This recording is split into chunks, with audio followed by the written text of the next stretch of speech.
The calendar read September 14th, 2009.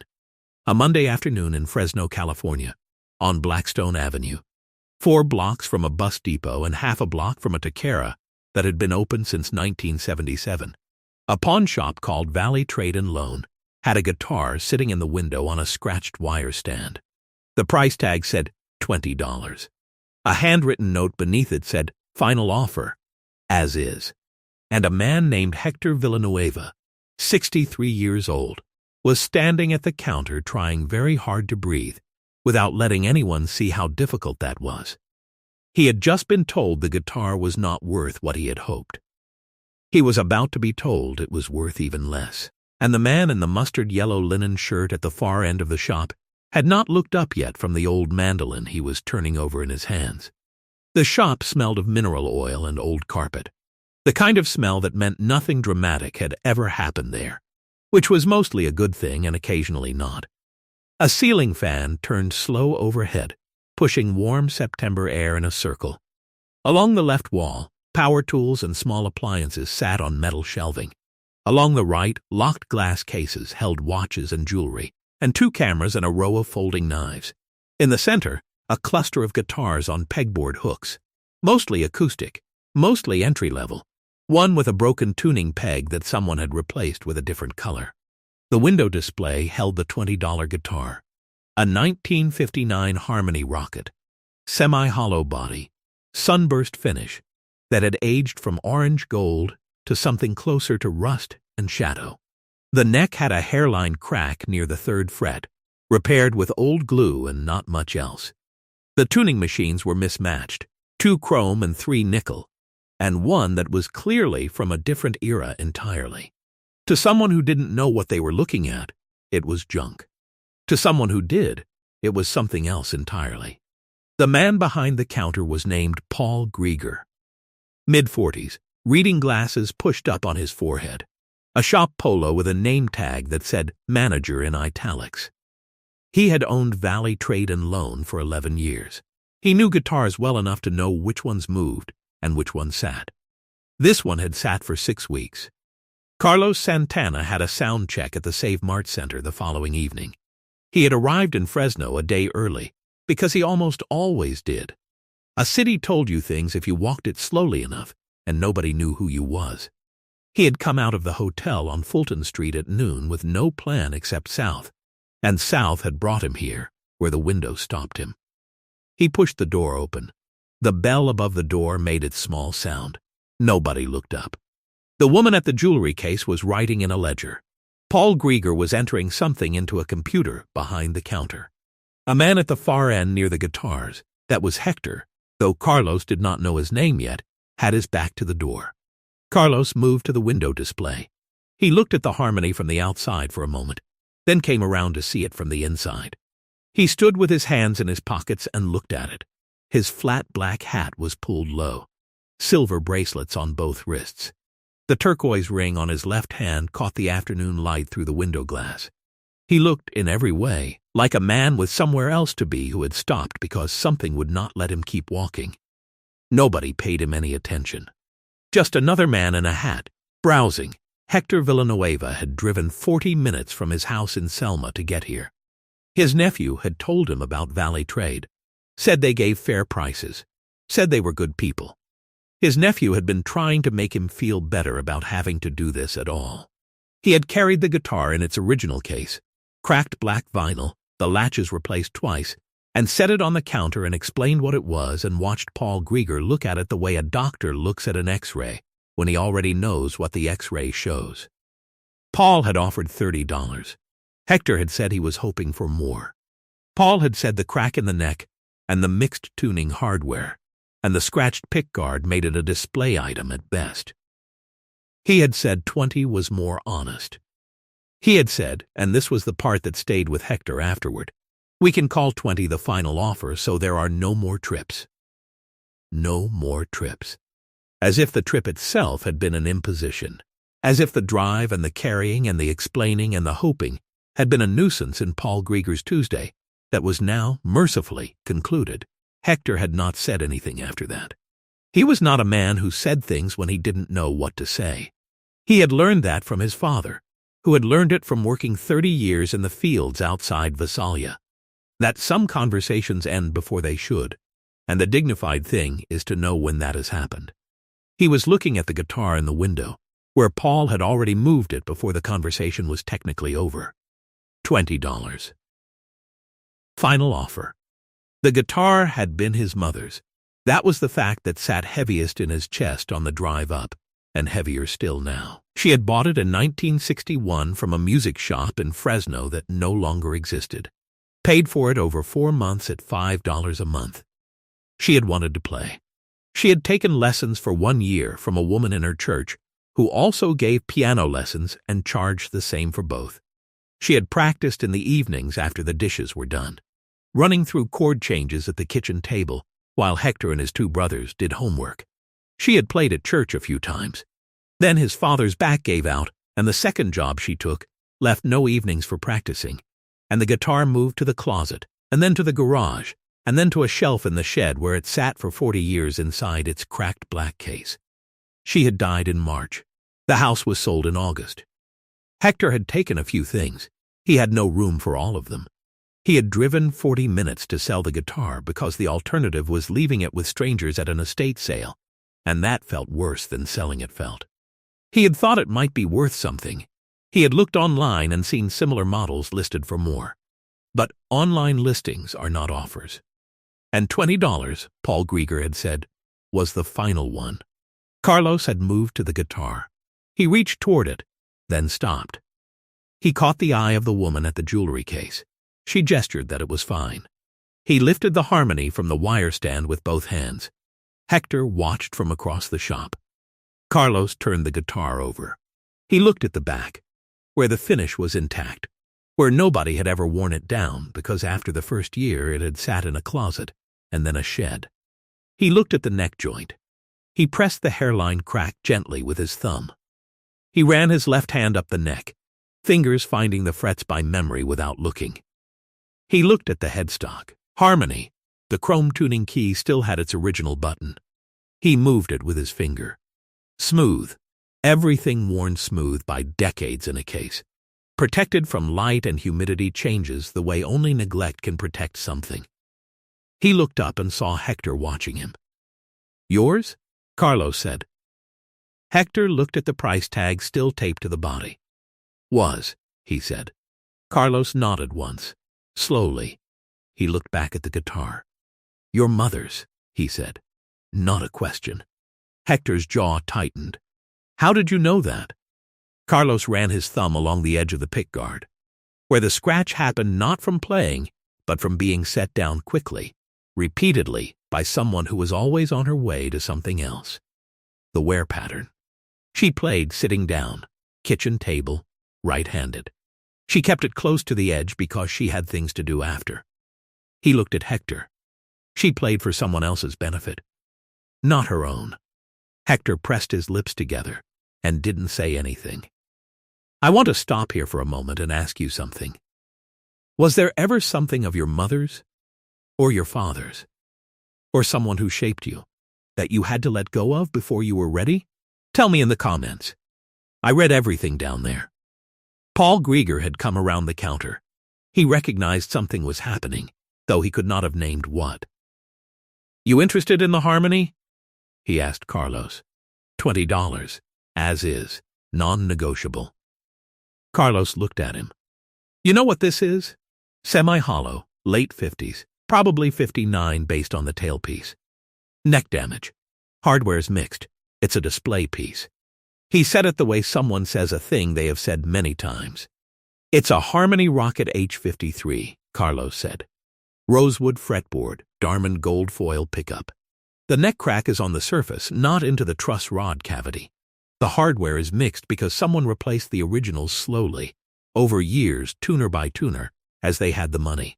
That's not damage. He looked at Paul. That's how people who love something take care of it when they can't afford to take care of it all at once. Paul looked at the guitar. Then at Carlos. You play? Paul said. Carlos looked at Hector. Do you mind? Hector shook his head. There was a small amp on a low shelf. A Fender Champion, barely larger than a shoebox. Carlos found a cable. He plugged in. He sat on the stool by the guitar stand and set the harmony across his lap. He did not adjust anything. He did not check the tuning. He closed his eyes for a moment. His left foot found the floor. Then he played. The first note was thin. The guitar had not been played in years, the strings dead, the pickup cold. A second note, thinner still, almost nothing. But then his hand moved, and something changed. He found a melody that had no name. Low and slow, 3 notes down, 1 note that stayed. His left foot began to tap. Not for rhythm, exactly, for something else. Something inside the music that needed marking. His fingers moved along the neck the way water finds the lowest point. Not fast, not searching, already certain. The gold foil pickup in that old harmony did something that modern pickups do not do. It did not clarify the note. It wrapped it. Made it warmer than it should have been. Made the sustain roll out long and slow. Made even the slightly dead strings sound like they were speaking from somewhere deeper than the wood. Paul Grieger stood at the counter. He had stopped typing. The woman at the jewelry case looked up. She set her pen down. A man who had been browsing the power tools at the back of the shop came forward 3 steps without knowing he had moved. Carlos played the melody again. This time slower. This time with space between each note. Space that the room filled involuntarily with its held breath. His eyes were still closed. The turquoise ring caught the light on every downstroke. The melody climbed. 1 string, the 3rd, bent upward and held at the peak. That old gold foil pickup sustaining it past where it should have sustained. Past where the string had any right to keep singing. It hung in the air over the shop, and over Blackstone Avenue, and over the September afternoon. Then it fell. 2 notes down. 1 note that ended not with a fade but with a decision, a choice to stop rather than a running out of sound. And then silence. Nobody moved for 3 seconds. 5. The man from the power tools section exhaled through his nose. The woman at the jewelry case looked at her hands. Paul Grieger looked at the guitar, then at the man holding it. Something in his face had rearranged itself. He didn't know why yet. Hector stood very still. His hands were at his sides. His eyes were wet, and he was not going to say anything about that, and he didn't have to. Carlos set the harmony gently back on the wire stand. He unplugged the cable and wound it carefully and placed it back on the shelf. He turned to Paul. This guitar, Carlos said, was played by a woman who loved her children more than she loved her music. That's what's in the wood. That's what comes out when you play it. You can't manufacture that. He looked at the price tag. $20 is not what this guitar is worth. But I understand that's your offer to him. He nodded toward Hector. So I'd like to buy it for 20, and then I'd like to give it back. Paul opened his mouth. Closed it. He stopped. Started again. You're not obligated to do that. No, Carlos said. He reached into the breast pocket of his mustard yellow linen shirt and produced a $20 bill, folded once. He set it on the counter. He picked up the harmony and carried it to Hector. Hector looked at the guitar. He looked at Carlos. He shook his head slowly. I can't take that back, he said. He stopped. I don't have anywhere for it. You will, Carlos said. He held it out. Hector took it. His hands knew how to hold it. They had watched his mother hold it enough times that they knew exactly where to go. Paul was still at the counter. He was looking at the man in the hat the way you look at someone when a word is on the edge of your mouth and you are almost certain you know the word, and you are afraid of what it means if you are right. He looked down at his phone. He typed something. He looked at the images. He looked up. His face went still. Then something in it broke open, quietly, the way a window fogs from the inside. He started. Carlos turned and tilted his hat brim slightly. That was all. He reached into his shirt pocket and took out a pick. Old, the edges worn smooth, the plastic gone translucent at the corners from 40 years of use. He looked at it for a moment. He looked at Hector. "My father gave me my first guitar when I was 8 years old," Carlos said. "A cheap thing, barely stayed in tune. But his hands had been on it, and that was enough for me to want to learn." He held out the pick. "Your mother's hands were on this guitar. Don't let anybody tell you what that's worth." Hector took the pick. He closed his hand around it. Carlos walked to the door. The bell made its small sound. "Mr. Santana." Paul's voice came out careful and changed. The voice of a man who was still doing arithmetic, still arriving at the answer. Carlos held the door open and turned once. No lecture, no triumph, just the half-smile at the corner of his mouth that said the lesson had already been given, and there was nothing left to add. "The story," Carlos said, "is always worth more than the price." The door closed. The September afternoon took him in. Paul Grieger left the shop early that day. He sat in his car for 20 minutes before driving anywhere. He called his wife and tried to explain what had happened, and could not find a way to explain it that didn't sound smaller than what it was. He changed the policy at Valley Trade and Loan the following week. Not formally, not in writing, just a thing he started doing. When someone brought something in, he asked where it came from.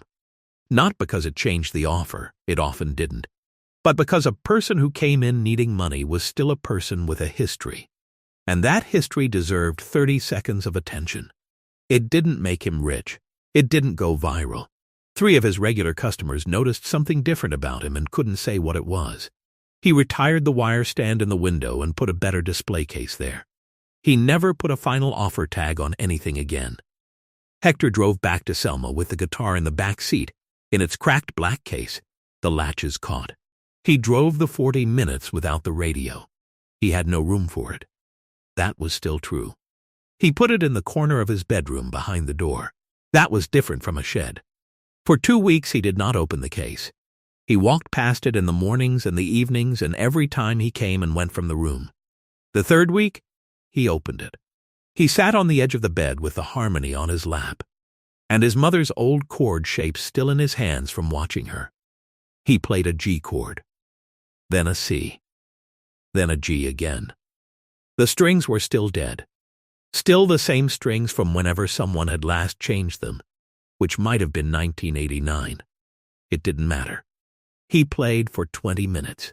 He played his mother's 3 chords, the ones she had practiced at the kitchen table while her sons did homework, the ones that had gone into the closet, and then the garage, and then the shed, and then the window of a pawn shop on Blackstone Avenue.